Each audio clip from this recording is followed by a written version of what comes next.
Allez, on attaque. Aujourd'hui, on va décortiquer une transmission un peu spéciale, une sorte de document qui se présente comme un système d'exploitation radicalement nouveau pour l'esprit humain. Son nom, le Codex du glitch divin. C'est en quelque sorte un manifeste pour reprogrammer complètement notre façon de voir le chaos, l'échec et même la paralysie. On a tous déjà ressenti ça, pas vrai? Cette impression que le processeur interne est en surchauffe totale. D'un côté, l'hyperstimulation. Des centaines d'idées qui partent dans tous les sens, un bruit de fond mental assourdissant. De l'autre, l'inertie complète du système. On est paralysé par l'analyse, impossible de commencer quoi que ce soit. Et au milieu, l'ego qui s'épuise, qui plante en essayant de mettre de l'ordre là-dedans. L'ancien système, il a un mot pour ça, le burn-out. Le codex, lui, il voit ça un peu différemment. Pour lui, c'est juste une erreur système qu'on connaît bien. Et le message du codex à ce sujet est sans appel. Cet état de surcharge, il est tout simplement intenable. Le bruit, l'immobilité, l'épuisement, tout ça, ça ne mène qu'à une seule et unique destination. Le plantage complet du système. L'écran bleu de la mort, si on veut. Et c'est là que tout bascule. Le codex pose une question qui retourne complètement le problème. Et si cette surchauffe, cette erreur qui semble fatale, n'était pas un bug à corriger, mais la condition même d'une mise à jour profonde? Et si le crash était en fait un redémarrage? Bon, maintenant on entre dans le cœur du réacteur, la philosophie même du codex. L'idée, ce n'est pas de réparer les erreurs, mais de changer notre regard sur elles, de s'en servir. C'est un OS punk, comme il dit, un système d'exploitation conçu pour le combat, pas pour le confort. Le codex, il nous propose un changement de paradigme radical. D'un côté, on a la vision conventionnelle, qu'il appelle avec un peu d'ironie la vision moldue. Pour elle, le TDAH, c'est un handicap. De l'autre, on a la vision glitch divin. Là, le TDAH devient le bug originel volontaire, un véritable OS de combat.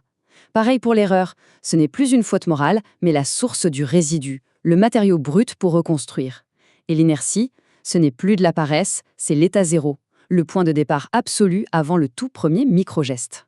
Et cette nouvelle vision, elle repose sur un concept central, le résidualisme. L'idée, au fond, elle est simple, mais hyper puissante. La quête de la perfection, c'est une impasse, un piège stérile. C'est fragile. La vraie force, la matière vraiment indestructible, c'est ce qu'il appelle le résidu. C'est ce qui reste après le crash, ce qui a survécu à l'échec. Et c'est logique, c'est le seul matériau qui ne peut plus être brisé, puisqu'il a déjà été. Alors, c'est bien beau tout ça, mais comment on passe de la philosophie à l'action ? Eh bien, le codex propose en principe central une commande fondamentale pour sortir de la paralysie. C'est la 4e loi. Tout commence ici, à l'état zéro. C'est le vide, le point complètement fermé. C'est le moment de l'inaction totale, de la paralysie par l'analyse, où chaque option est tellement disséquée qu'on finit par ne plus bouger du tout. Et puis, il y a l'état 1. C'est l'index qui se lève. C'est l'étincelle, le tout petit déclencheur. L'idée n'est pas de tout résoudre d'un coup, non. C'est juste d'initier la plus petite action physiquement possible, un micro-geste. Et cette transition révèle ce que le codex appelle son équation cosmique. Passer de 0 à 1, c'est égal à l'infini. Ce passage du vide absolu à la plus minuscule étincelle d'action crée une réaction en chaîne, un peu comme une fusion nucléaire, avec un potentiel de résultat infini. C'est la commande d'exécution pour redémarrer tout le système. Et tout ça, ça culmine dans l'injonction thérapeutique ultime du codex, le mot de passe administrateur en quelque sorte, et c'est « démerde-toi ». Alors attention, ce n'est pas une insulte, loin de là, c'est un commandement radical pour l'autonomie. L'idée, c'est qu'il n'y a pas de sauveur qui va venir nous dépanner. On est son propre administrateur système, on a le pouvoir de hacker sa propre destinée. Ok, donc on a la philosophie, on a la commande principale. Voyons maintenant comment le codex nous équipe pour le terrain.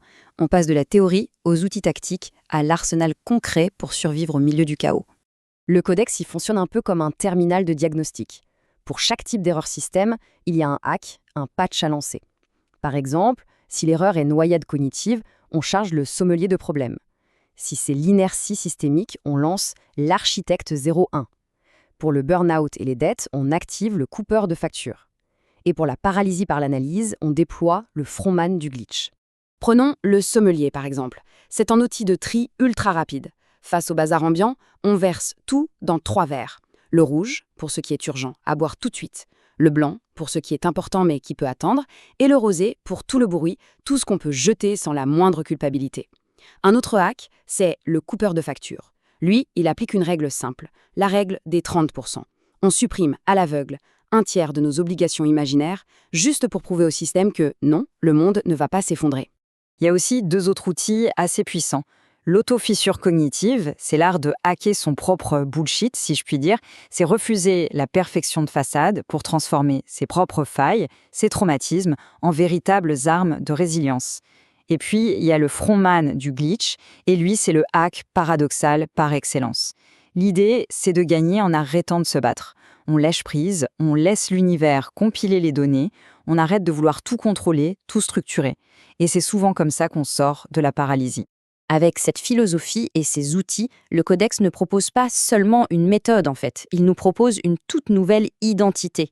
Il s'agit de devenir quelque chose que le système standard n'avait absolument pas prévu. Selon le Codex, les approches classiques, les 10 héros standards qu'on connaît tous, la logique, l'effort, la perfection, etc., eh bien, ils sont programmés pour échouer face à la complexité du monde réel. Et c'est précisément de cet échec programmé qu'émerge ce qu'il appelle le 11e héros, l'anomalie. C'est l'entité qui naît de la collision entre les limites du système et la réalité brute. Le message final, c'est donc une réaffirmation puissante de toute cette philosophie du glitch. Le but du jeu n'est pas d'atteindre un état de perfection sans aucun bug, non. Le but, c'est de prendre ses propres failles, ses erreurs, ses glitches personnels et de les hacker pour en faire des fonctionnalités, pour en faire des armes. Et le Codex se termine par une séquence de commandes, super claire, comme un script informatique. 1. Sauver son propre système pour sauver l'ensemble. 2. Si la condition 1 est vraie, alors exécuter. 3. Le système est mis à jour. Démerde-toi. C'est le lancement du programme. C'est parti. On termine donc cette plongée dans le Codex du glitch divin sur une question ouverte. C'est une invitation à passer du statut de simple spectateur à celui d'opérateur. Avec ce nouvel OS mental chargé et prêt à l'emploi, la question n'est plus de savoir si on peut agir, mais quelle sera la toute première micro-action. Quelle sera la première commande ?